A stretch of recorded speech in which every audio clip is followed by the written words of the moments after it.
Well, the Ohaneze Ndigbo and the northern groups disagree over Nnamdi Kanu's release.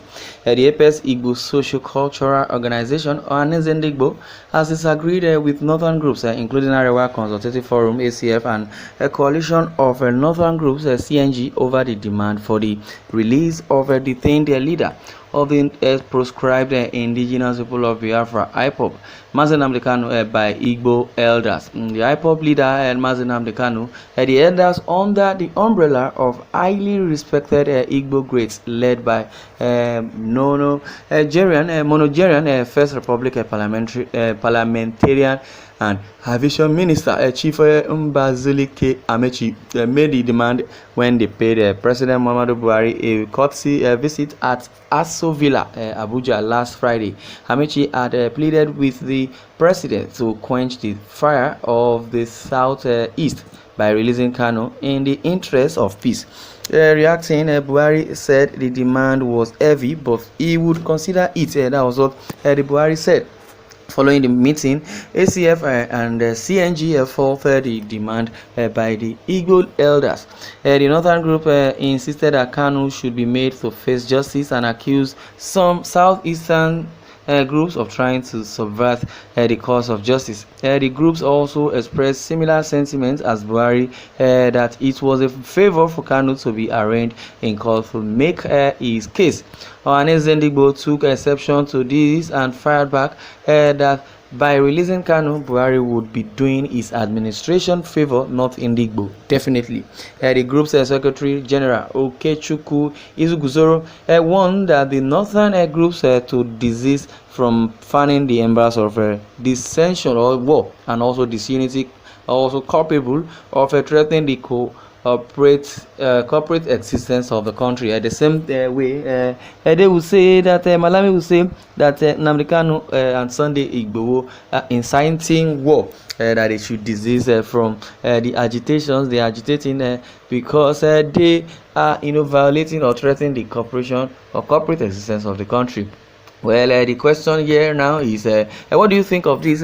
And I want you to, tell us or tell in the comment section how you feel about what Ohaneze had said, and the reason why Ohaneze has said that, because the coalition of the northern group, or rather the Arewa Consultative Forum, says Buhari should not even pardon Nnamdi Kanu, that he should face justice. I don't know which justice or which angle they are coming from, because as it is the government or the federal government of Buhari that has offended this entity, these two people, either Sunday Igboho or Nnamdi Kanu, because as it is, Nnamdi Kanu was firstly charged or accused or challenged or allegedly saying he jumped bail, or before he jumped bail, they said Nnamdi Kanu was inciting war. In the same way, Sunday Igboho was being accused or has been accused that he's trying to stockpile arms. I know they are trying to change the narrative. So on the issue of Nnamdi Kanu was, according to the allegedly crime they said he committed, was that it was a traceable felony that he was speaking ill of the government. He's trying to incite war. That's why they arraigned him in court. At the long run, there was a shorty who stood for him. That is in person of Senator Abaribe, stood as a shorty for 100 million naira, that anytime Kanu is needed in court, it should be presented, definitely, which happened, and they granted Kanu bail. But not too long, Nnamdi Kanu was attacked in his home. The same way Sunday Igboho was attacked. He was attacked in his home, and over 28 people, sustained, severe injury, through the military, the soldiers, the DSS, and the so-called, political brigands, executing their paymasters. Threats or messages that they've sent them to kill Nnamdi Kanu, because they said Nnamdi Kanu is a threat to the present administration, that Nnamdi Kanu is being orchestrated by the opposition party. Or what that simply means is that the opposition party, it could be PDP, it could be any other party, they are the ones sponsoring Nnamdi Kanu to destabilize or to disengage and speak ill of this present administration. And meanwhile, the so-called President Muhammadu Buhari has, put all his kinsmen in every sensitive position and parastatus. And as it is, they, said Nnamdi Kanu jumped bail because when Nnamdi Kanu saw that, no, this is between life and death, he ran away. That was when he became I would say they will call it fugitive.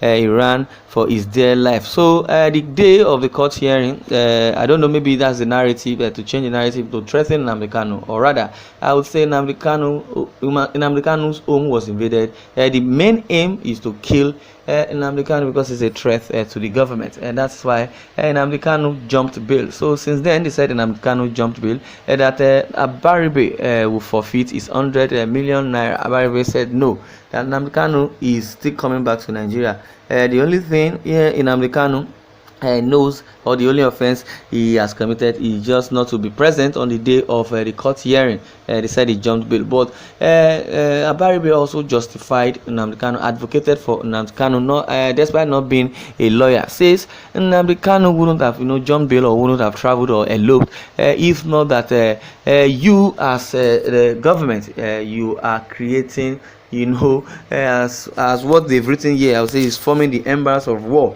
and also threatening the corporate existence of Nnamdi Kanu and his family, or the country in general. So Abaribe said Nnamdi Kanu wouldn't have eloped or ran away if not that the DSS you sent, the so-called police, the military, the soldiers that you have sent to go and kill Nnamdi Kanu. And when they are sending all these people, they are not going just to arrest, they are going to assassinate, and they should apologize to Nigerians, for violating, the constitution, or rather for violating fundamental rights of the citizen. If not that, Nnamdi Kanu would have jumped bail, there won't be any offense or either treasonable felony or a blatant accusation on either Sunday Igboho or Nnamdi Kanu. As it is, I believe the Ohaneze, needs to keep shut the mouth of this northern group, because they have a whole lot of problem in their region.